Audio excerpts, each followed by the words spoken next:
നിങ്ങളുടെ favourite shows ഇനി ഒരിക്കലും മിസ്സാവില്ല. ഇപ്പോൾ C5 കാണും നിങ്ങളുടെ ഫേവറേറ്റ് ഷോ തികച്ചും സൗജന്യമായി. പേടിക്കണ്ട, എന്താന്ന് വെച്ചാൽ ധൈര്യമായിട്ട് പറഞ്ഞു. ആ ജഗന്നാഥൻ അവിടെ നിൽക്കുന്നത് കൃഷ്ണതുളസി ആരാന്ന് കണ്ടുപിടിക്കാനാ. താൻ എന്താ ഈ പറയുന്നേ? സത്യമാണ് സർ. കാര്യങ്ങൾ ഞാൻ വിശദമായിട്ട് പറയാം. 2 ദിവസം മുമ്പ് എനിക്കൊരു ഫോൺ വന്നു.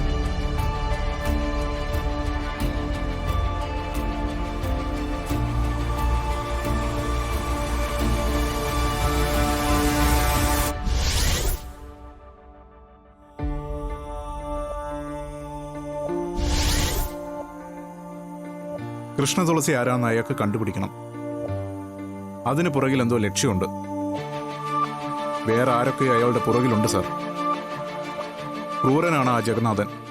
സാർ എന്തെങ്കിലും ഉടനെ ചെയ്യണം. സ്റ്റുഡിയോയിൽ ഞാൻ ആരെയും അറിയിച്ചിട്ടില്ല. ഓക്കെ, എന്തായാലും താൻ പറഞ്ഞതിനും നന്ദി. താൻ ചെല്ല്. ശരി സാർ.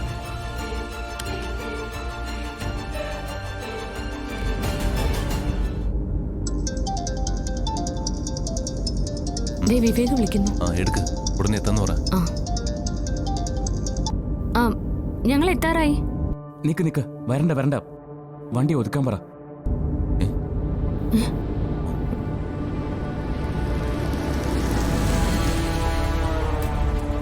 വിവേക്, എന്താടാ പ്രശ്നം?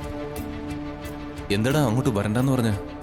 കൃഷ്ണ തുളസി ആരാണെന്ന് കണ്ടുപിടിക്കാനായി സ്റ്റുഡിയോയുടെ മുന്നിൽ ജഗന്നാഥൻ നിൽക്കുന്നുണ്ട്. ജഗന്നാഥനോ? അതെന്തിനാ കൃഷ്ണ തുളസിയെ കണ്ടുപിടിക്കുന്നത്? എന്താ സംഭവം എന്ന് തെളിച്ച് പറ.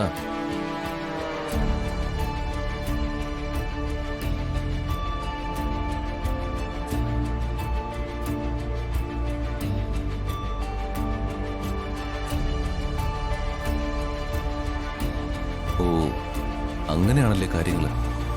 പക്ഷേ ഒരു കാര്യം മനസ്സിലായി, ഇതിന്റെ പിന്നിൽ അരുന്ധതിയാ. അരുന്ധതി തന്നെയാണ് ജഗന്നാഥൻ അയച്ചിരിക്കുന്നത്.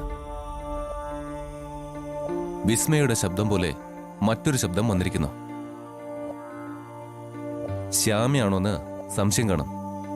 അതിനുവേണ്ടിയാ ജഗന്നാഥനെ അയച്ചിരിക്കുന്നത്. അയാളുടെ കൂടെ വേറൊരുത്തനും കൂടിയുണ്ട്. ഞാൻ ഇതുവരെ കണ്ടിട്ടില്ല അയാളെ. ഞാൻ ഇപ്പൊ തന്നെ അയാളുടെ ഫോട്ടോ അയക്കാം.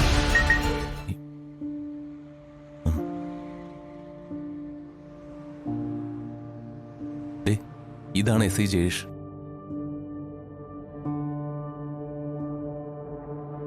എടാ വിവേക്, ജഗന്നാഥന്റെ കൂടെ നിൽക്കുന്നവൻ ആ ജഗന്നാഥിനേക്കാൾ വലിയ ക്രിമിനലാ. SI ജയേഷ് ആണോ?